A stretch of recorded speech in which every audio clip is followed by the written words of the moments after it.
Hello and welcome to कुछ अनकही कुछ अनसुनी।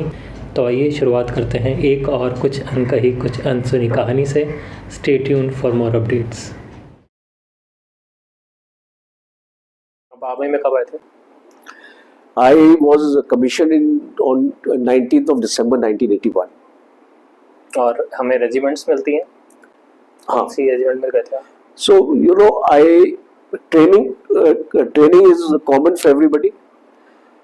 चाहे आप इन्फेंट्री में जाओ, चाहे आप आर्टिलरी में जाओ, चाहे आप आर्मर्ड कोर में जाओ, चाहे आप ऑर्डिनेंस में जाओ, चाहे आप एसी में जाओ, चाहे आप इंजीनियर्स में जाओ, सिग्नल्स में जाओ, डिफरेंट फील्ड्स हैं आर्मी की. Your training like I join national defence academy, 3 साल में उधर रहा और 1 साल में इंडियन मिलिट्री एकेडमी में रहा. तो 4 साल मैंने सबके साथ एक ही ट्रेनिंग करी. When you go to pass out from the Indian Military Academy, because I was a regular officer, I was not a short service officer. A short service officer OTA जाते हैं, Officer Training Academy चेन्नई. तो हमको 3 choice of arms देनी पड़ती है. वो हमारी अपनी खुद की चॉइस है. और जैसे कि मैंने अपनी first choice army ordnance corps दी थी, which deals with the supply chain and logistics of the Indian Army. और मेरी सेकेंड चॉइस आर्टिलरी थी और थर्ड चॉइस मेरी इन्फेंट्री थी. So they have a merit system in NDA, in IMA sorry, and they make blocks. हर एक blocks को vacancies allot करते हैं. सो अगर आप उस ब्लॉक में टॉप 3 या टॉप 4 में आ जाते हो तो आपको अपनी फर्स्ट चॉइस मिल जाती है. और अगर आप नहीं आते हो तो आपको सेकेंड चॉइस मिलती है. फिर भी आपको सेकंड चॉइस में वैकेंसी नहीं होती है, फिर आपको थर्ड चॉइस मिलती है. तो आपको एक चॉइस जरूर मिलती है. सो अगर आपने 3 चॉइस दी है, 99.9% cadets will actually get one of their 3 choice. Okay, ठीक है. तो अग्निवीर स्कीम के बारे में आपका क्या राय है? देखिए Shubham, Agniveer is has actually become a very controversial scheme. और आप जानते हैं क्यों controversial हुआ. कुछ तो political parties ने controversial किया, कुछ गवर्नमेंट की पॉलिसीज ने किया. देखिए आपने 1.5-2 साल आपने रिक्रूटमेंट बंद कर दी, फौज में कोई रिक्रूटमेंट नहीं हुई 2 साल के लिए. अब जब वो कोविड का टाइम था तो वो लोग चाहते नहीं थे कि कोविड के टाइम हो रिक्रूटमेंट. बट उससे नुकसान क्या होता है कि आपके फौज में डेफिशिएंसीज हो जाती है. तकरीबन 60 से 70 हजार जवान हर एक साल रिटायर होते हैं. तो अगर आपने 3 साल रिक्रूटमेंट नहीं किए तो आपकी फौज में 2 लाख की डेफिशिएंसी आ गई. अब वो 2 लाख की डेफिशिएंसी को आप कैसे पूरा करोगे? या तो आप बोलोगे कि हम अपनी फौज की मैन पावर को कम कर दें. आज आपकी जो फौज है वो 12-13 लाख की है, 14 लाख की मैक्सिमम. अब अगर आपने 2 लाख अपना कम कर दिया तो आपकी फौज 10-11 लाख पे पहुंच गई. तो आज हम 2.5 फ्रंट की बात करते हैं. पहले चाइना हमारा ऐसा एडवर्सरी नहीं था जो आज है.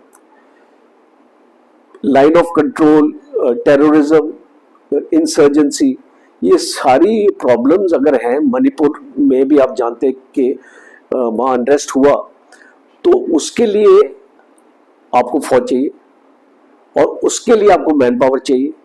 जब आपके पास मैन पावर की कमी होगी तो आपकी डिफेंस प्रिपेयर्डनेस ऑटोमेटिकली कम हो जाएगी. वो उस क्षमता की नहीं रहेगी जो आप एक्चुअली चाहते थे. तो फिर गवर्नमेंट ने 2 साल 2.5 साल के बाद जब स्टार्ट करी रिक्रूटमेंट, तो गवर्नमेंट ने एक मॉडल निकाला अग्निवीर, जिसमें एक 4 साल के लिए उसको भर्ती करेंगे. फिर उसमें 25% आपके रिटेन होंगे और 75% को आप सिविल स्ट्रीम में छोड़ देंगे. अब इससे क्या होगा? इससे डेफिशिएंसी और बढ़ेगी फौज में. That is the point which people are not understanding. हमको उस पर कमेंट नहीं करना है कि अग्निवीर कैसा सोल्जर बनेगा, उसकी ट्रेनिंग कम होगी तो वो कम इफेक्टिव होगा, ऐसी कोई बात नहीं है।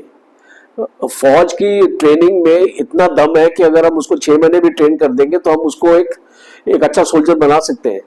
Point is not that, point is in the long run, do you want a 14 lakh army और do you want a 10 lakh army, ये आपने डिसाइड करना है।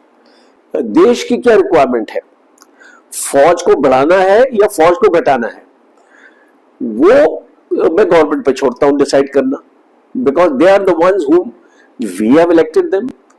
देश के लिए अच्छा ही सोचेंगे वो लोग। अगर वो सोचते टेक्नोलॉजी आएगी, टेक्नोलॉजी से मैन पावर हम उसको कम कर सकते। देखिए चाइना में क्या हुआ, चाइना अपनी टेक्नोलॉजी लेके आया 8-10 साल पहले, चाइना की ने अपनी फौज को 4 लाख से कम कर दिया है। आज एक तो वन चाइल्ड पॉलिसी भी उसको अफेक्ट कर रही थी। अब चाइना में टेक्नोलॉजी आई है, बट चाइना ने पहले टेक्नोलॉजी को हासिल किया, फिर उसके बाद अपनी फौज को कम किया। हम लोग क्या कर रहे हैं, हम अपनी फौज को कम करें पर टेक्नोलॉजी तो आई नहीं हमारे पास अभी तक। So that is my only point about Agniveer. I don't want to get into any political sort of discussion, and I think जो हमारे फौजी जनरल्स हैं, they are wise enough to advise the government correctly, और कुछ changes आएंगे Agniveer policy में। मुझे सुनने में आया है कि ये 25% से 50% बढ़ाया जा रहा है, पॉसिबली इलेक्शंस के बाद होगा ये, तो कुछ ना कुछ तो इम्प्रूवमेंट अग्निवीर स्कीम में लाई जाएगी। तो आपके हिसाब से अग्निवीर को रखना हमें अभी चाहिए आपके अपने, क्योंकि आपने इतना टाइम सर्व किया आगे में, तो मैं सिर्फ ओपिनियन आपका जानना चाह रहा हूँ कि हमें ऐसी स्कीम अभी होनी चाहिए या हम रेगुलर रिक्रूटमेंट ही करें, उस लेवल पे बढ़े, उसको थोड़ा सा कम कर लें?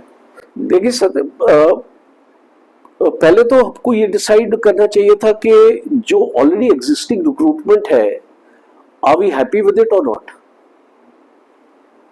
Have we not been able to achieve our objectives? कि जो हमको हमारी फौज आज तक अग्निवीर से पहले जो भी ऑब्जेक्टिव्स हमने अपने लिए सोचे थे, जैसे मैं भी 37 साल रहा हूं, मुझे तो कभी नहीं लगा कि हमारे जवानों ने हमको कभी फेल किया हुआ है।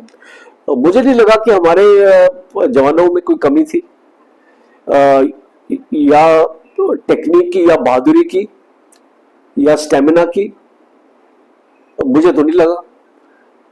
कारगिल हमने कैसे हासिल किया अगर हमारे जवानों में ये कमी होती तो मैं बस इतना ही बोलना चाहूंगा कि स्कीम को तभी लाया जाता है जब किसी ऑर्गेनाइजेशन में आपको लगता है कि वो ऑर्गेनाइजेशन को और बेहतरी चाहिए और उस ऑर्गेनाइजेशन में कुछ कमियां आपको नजर आ रही हैं और आप उस कमियों को दूर करना चाहते हैं।